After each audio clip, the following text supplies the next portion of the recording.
بسم اللہ الرحمن الرحیم۔ السلام علیکم۔ برادران کا یوسف علیہ السلام کے چھوٹے بھائی کو ساتھ لے کر دوسری مرتبہ سفر مصر ارادہ کیا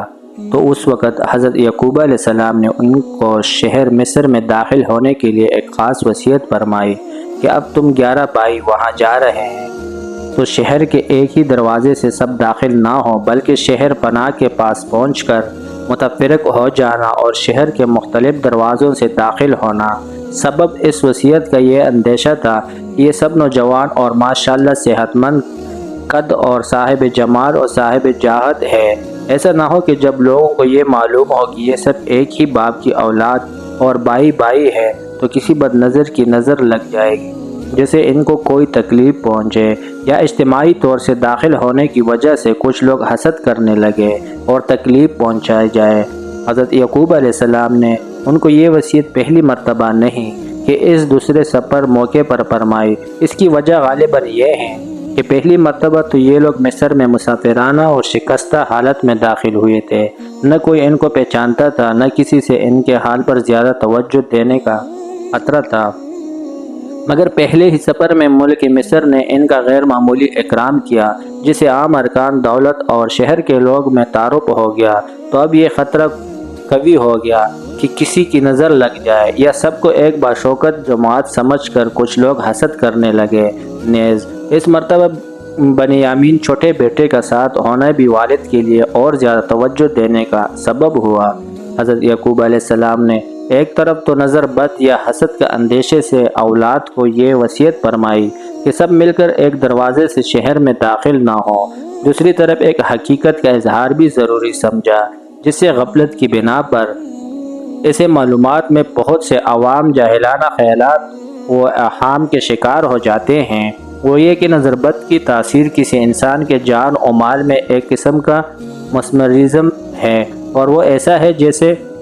مضر دوا یا غذا انسان کو بیمار کر دیتی ہے۔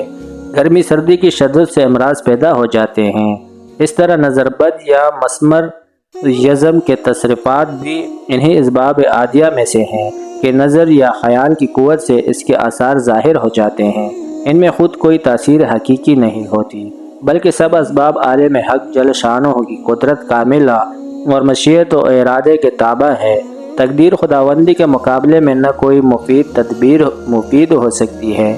مضر تدبیر کی مضرت اثر انداز ہو سکتی ہے۔ اس لیے ارشاد فرمایا کہ نظر بد سے بچنے کی جو تدبیر میں نے بتلائی ہے، میں جانتا ہوں کہ وہ اللہ تعالیٰ کی مشیت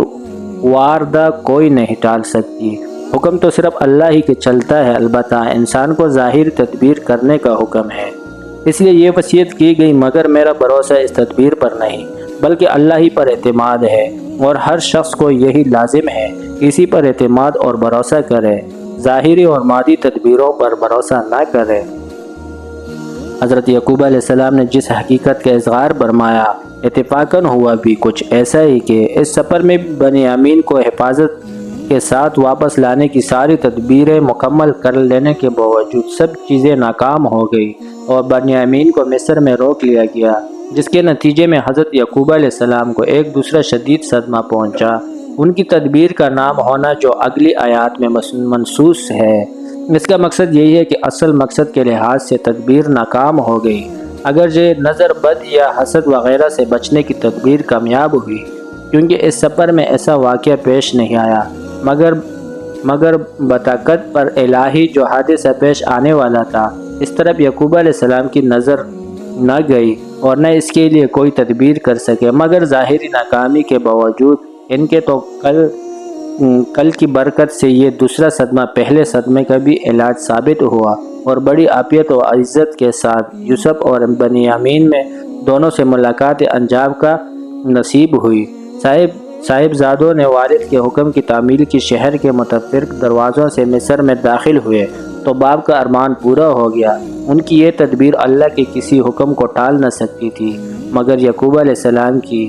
پدرانہ شفقت و محبت کا تقاضا تھا جو انہوں نے پورا کیا۔ جب شہر مصر پہنچنے کے بعد یہ سب بھائی یوسف علیہ السلام کے دربار میں حاضر ہوئے، انہوں نے دیکھا کہ یہ وعدے کے مطابق ان کے حقیقی بھائی کو بھی ساتھ لے آئے ہیں، تو یوسف علیہ السلام نے اپنے حقیقی بھائی بنیامین کو خاص اپنے ساتھ ٹھہرایا امام تفسیر قتادہ رحمۃ اللہ علیہ نے فرمایا کہ ان سب بھائیوں کے قیام کا یوسف علیہ السلام یہ انتظام فرمایا تھا کہ دو دو کو ایک کمرے میں ٹھہرایا تو بنیامین تنہا رہ گئے۔ ان کو اپنے ساتھ ٹھہرنے کے لیے فرمایا۔ جب تنہائی کا موقع آیا تو یوسف علیہ السلام نے حقیقی بھائی پر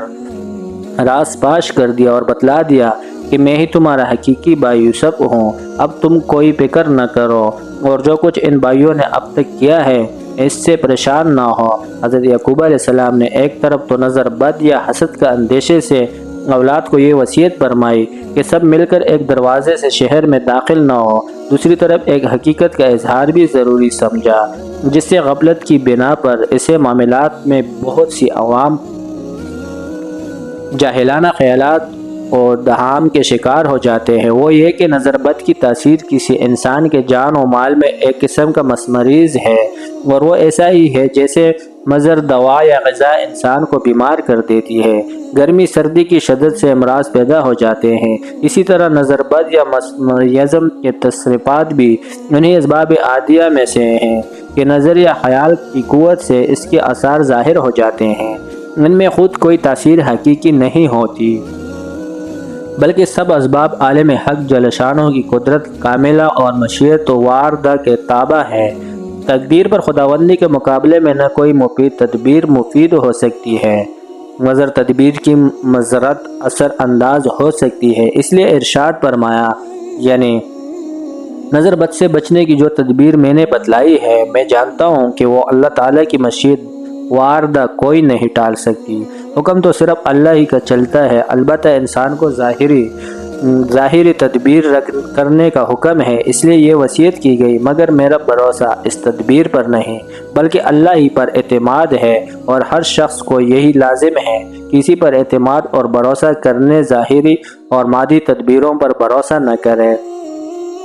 حضرت یعقوب علیہ السلام نے جس حقیقت کا اظہار فرمایا اتفاقاً ہوا بھی کچھ ایسا ہی کہ اس سفر میں بھی بنیامین کو حفاظت کے ساتھ واپس لانے کی ساری تدبیریں مکمل کر لینے کے باوجود سب چیزیں ناکام ہو گئی اور بنیامین کو مصر میں روک لیا گیا، جس کے نتیجے میں حضرت یعقوب علیہ السلام کو ایک دوسرا شدید صدمہ پہنچا۔ ان کی تدبیر کا ناکام ہونا جو اگلی آیات میں منصوص ہے، اس کا مقصد یہی ہے کہ اکثر مقصد کے لحاظ سے تدبیر ناکام ہو گئی، اگرچہ نظر بد یا حسد وغیرہ سے بچنے کی تدبیر کامیاب ہوئی، کیونکہ اس سفر میں ایسا واقعہ پیش نہیں آیا مگر بتقدیر الہی جو حادثہ پیش آنے والا تھا۔ اس طرح یعقوب علیہ السلام کی نظر نہ گئی اور نہ اس کے لیے کوئی تدبیر کر سکے، مگر اس ظاہری ناکامی کے باوجود ان کے توکل کی برکت سے یہ دوسرا صدمہ پہلے صدمے کا بھی علاج ثابت ہوا اور بڑی عافیت و عزت کے ساتھ یوسف اور بنیامین دونوں سے ملاقات انجام کار نصیب ہوئی۔ اسی مضمون کا بیان اس کے بعد کی آیات میں اس طرح آیا کہ صاحبزادوں نے والد کے حکم کی تعمیل کی، شہر کے متفرق دروازوں سے مصر میں داخل ہوئے تو باپ کا ارمان پورا کیا گیا۔ ان کی یہ تدبیر اللہ کے کسی حکم کو ٹال نہ سکتی تھی، مگر یعقوب علیہ السلام کی پدرانہ شفقت و محبت کا تقاضا تھا جو انہوں نے پورا کر لیا۔ اس آیات کے آخر میں حضرت یعقوب علیہ السلام کی مدح ان الفاظ میں کی گئی ہے، یعنی یعقوب علیہ السلام بڑے علم والے تھے کیونکہ ان کو ہی ہم نے علم دیا تھا۔ مطلب یہ ہے کہ عام لوگوں کی طرح ان کا علم کتابی اور اکتسابی نہیں بلکہ بلا واسطہ عطا خداوندی اور وحی علم تھا۔ اس لیے انہوں نے ظاہری تدبیر جو شرعاً مشروع اور محمود ہے وہ تو کر لی مگر اس پر بھروسہ نہیں کیا۔ مگر بہت سے لوگ اس بات کی حقیقت کو نہیں جانتے اور ناواقف ہے۔ یعقوب علیہ السلام کے بارے میں ایسے شہادت میں مبتلا ہو جاتے ہیں کہ یہ تدبیر پیغمبر کی شان کے شیان نہ تھی۔ بعض حضرات مفسرین نے فرمایا ہے کہ پہلے لفظ علم سے مراد علم کے مقتضا پر